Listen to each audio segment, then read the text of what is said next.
bosque oscuro donde la luz del día no llega a percibirse. Pies descalzos, puños cerrados, cuchillo en los dientes.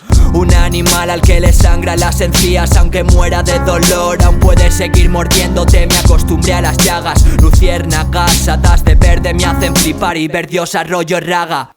Si echo raíces aquí mismo, si yo alzo la voz, ten por seguro que hoy propago la plaga. La niebla me susurra y no logro entender qué dice. Le presto atención, no me admites. Estoy en el cruce de turno entre sus piernas y el violador nocturno. Detrás de mí hay un duende y recoge lo que desperdicie. Si el invierno no existe, llegué hasta un muelle y vi la rosa de los vientos marchitándose entre oscuridad muy tenue.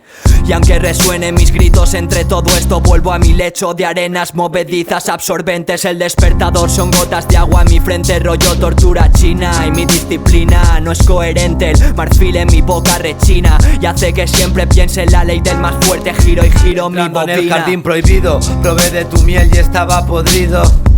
Sé más de drogas que de besar. Estoy loco de atar, atame a tu vida antes que me pierda y la vuelva a cagar. Yo soy yo y mis maldiciones. Me colé en el bosque de la bestia para robarle flores.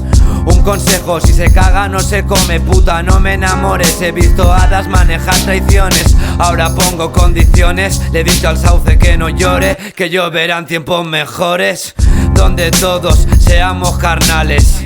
Somos chicos inquietos surcando el horizonte. Tengo el corazón de roble, la astilla no se rompe, pero esa puta me dejó en ceniza y mugre.